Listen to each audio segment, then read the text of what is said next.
The only requirement is a desire to stop drinking.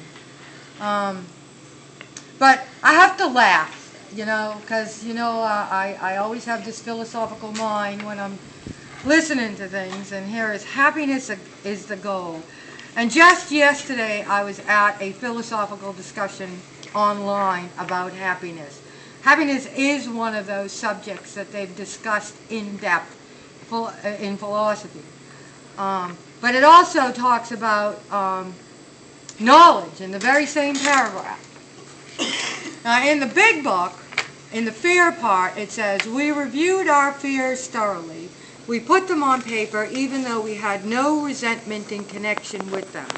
We asked ourselves, here's this, even when my sponsor took me through the steps, this part, when it came to the fears and listed my fears, and she had me answer all these questions and all this stuff and where did it come from and all that, it says we asked ourselves why we had them. The very next line already tells us. Wasn't it because self-reliance failed us? Now what is self-reliance? Self-reliance is all the treasures, those earthly treasures that I stored up in my little garden here in my mind. They told me, that if you hit me, I need to hit you back. It's the experience that I had gained all through life, my reactionary experiences, my habits, and all that stuff. That's where self-reliance. I know the answer because I have that knowledge. You can't tell me that when I touch the fire it's not hot. That's self-reliance knowledge. Now, as far as pain and suffering goes, and this is a really easy example. If I walk up to that pole and bang my head on the pole, whose fault is it that my head hurts? That's mine. But my pride will tell me that my knowledge tells me I'm more powerful than that pole. Now, if I didn't bang my head on that pole, I wouldn't be in pain. The only reason why I'm in pain is because my pride continues to bang my head on that pole, trying to wrest it into what I know it should be, my self-reliant knowledge. That's the way it is with every single bit of pain in this world. Pain is only caused because I'm trying to take the truth, twist it to conform to my self-reliance. And it's real easy when we look at a pole, but it's not easy when we can't see the pole of truth, because truth is changeless. We can't change it. The only reason why there is an effect, a consequence, justice, anything like that, the only reason why those exist is because it opposes the truth. If you were in line with the truth, you wouldn't be in opposition. You wouldn't be feeling the consequence. So now we have these cabal, this thing of life, when Adam and Eve ate from the tree, what did they do? They ate, the apple tasted whatever the fruit was. It tasted good. They had self-reliant knowledge. And then they said, oh, this feels good. So they built a system of knowledge based on that benefit. And it was years down the line, like cigarettes. Cigarettes are good. Oh, it makes me feel good. 100 years later, we're finding out it causes all kinds of cancer. So the benefit, all this self-reliant knowledge always is based on what's good for me. Not what's good in general, but what is good for me. That's what happened when they ate from that fruit. And they gained this whole system of knowledge. Now I have this basket of knowledge, and all the time, these cigarettes and the alcohol and the food and the sex and all this stuff is making me feel good.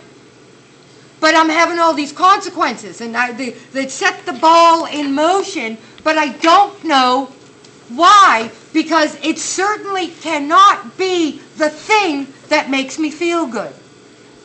We'll justify drinking till we can't justify it no more, till we're on our last leg or wherever it took us, because the alcohol made us feel so good. It says that in the doctor's opinion. Men and women drink basically for the effect.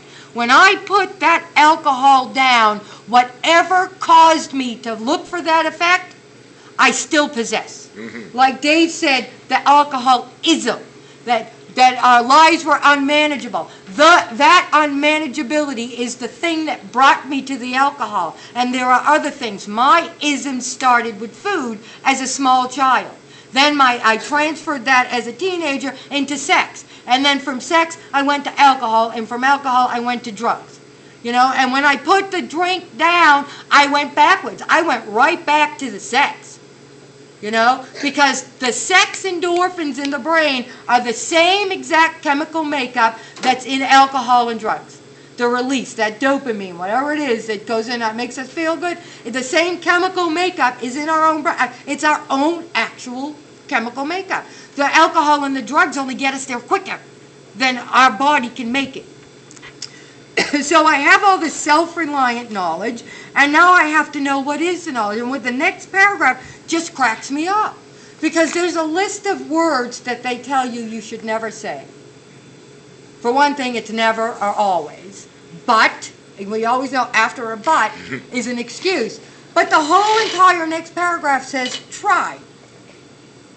When I tried to stop drinking, based on my self-reliant knowledge, I drank more. I couldn't understand it, no matter how hard. God, I'm doing everything I'm supposed to be doing. Why can't I? Because I was doing it of my own volition.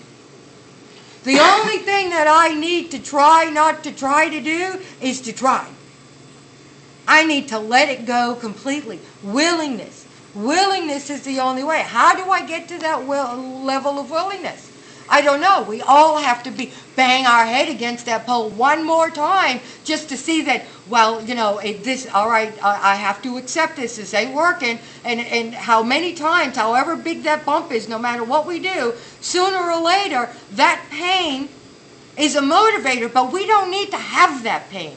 Now that I know where that pain got me, the first time I know now I don't need to touch the fire to get burned. You know I don't need to bang the pole anymore. I know that those things were caused. So when I'm in pain, I know that it's what I'm doing. And no, that pole's not jumping out and hitting me. That fire's not jumping out and hitting me. I'm doing it. And when I learn, when I can put where the 9-step promises says that we lose interest in our own self and gain interest in others, I have learned through my 4th step, when I learned to put the focus on myself, that and the part that I played, I had that shift in my mind from being a victim to seeing in my 4th step that everything that I resented about everybody else, I was doing the same thing. And I was only getting an eye for an eye. I was on the seesaw. So I had to get out of that. It came to a point, just like Socrates, the great philosopher from 600 years before Christ, he said, I know I'm wise because I know nothing. And when I can get to that point, when I can say, self-reliance failed me, I don't have to find out what self-reliance, what was I doing. I don't have to find the particular thing. Self-reliance, period, failed me.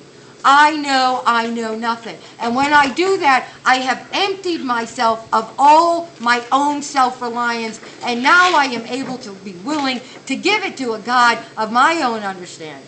You know? And that takes practice to do that. We have to remind ourselves, prayers in the morning, prayers at night, prayers during the day. My mantra has become, I am sustained by the love of God.